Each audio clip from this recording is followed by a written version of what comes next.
The jungles of Vietnam hid two wars, one against the enemy, and one that crept quietly through the barracks.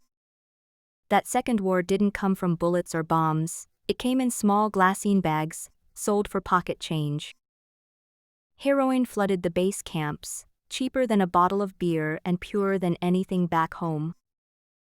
Vendors lined the fences outside American bases, hawking the drug to young soldiers like it was candy. At first, it was just a way to numb the exhaustion and steal a few hours of sleep. Then it became a way to blur the horror, the ambushes, the friends lost, the fear that never switched off. Soon, soldiers weren't just smoking it in their cigarettes, they were snorting it before dawn patrols and injecting it before missions. By 1971, staggering estimates suggested nearly 1 in 5 American servicemen in Vietnam was hooked. Entire squads began falling apart, not from combat, but from withdrawal and desperation. Men collapsed mid-patrol, their bodies betraying them long before the enemy ever could.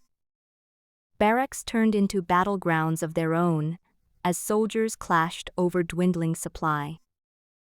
Some men, deep in the grip of addiction, even turned their weapons on the officers meant to lead them.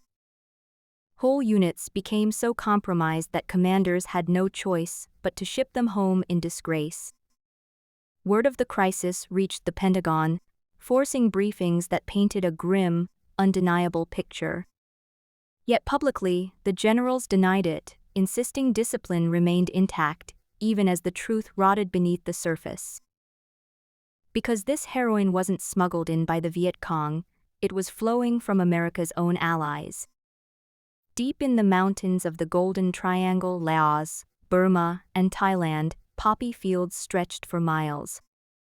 This remote region had quietly become the largest opium-producing zone on the planet. For years, the CIA had cultivated relationships with the warlords who ruled that trade. These local militias offered something Washington desperately wanted: intelligence networks and boots on the ground against communism.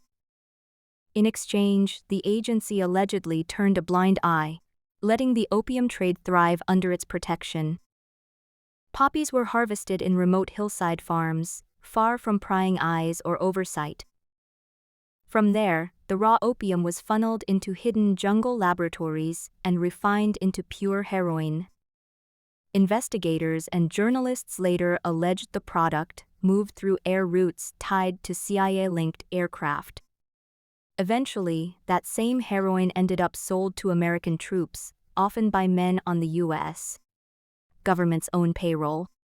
By the war's end, an estimated 30,000 American soldiers returned home already addicted. There was no rehabilitation waiting for them, only dishonorable discharges and slammed doors. Instead of being treated as casualties of a hidden war, they were branded as criminals and junkies. Even Richard Nixon later acknowledged that heroin abuse had crippled the fighting force in Vietnam. In the end, it wasn't just the jungle or the enemy that defeated America, it was a poison bred from within its own alliances.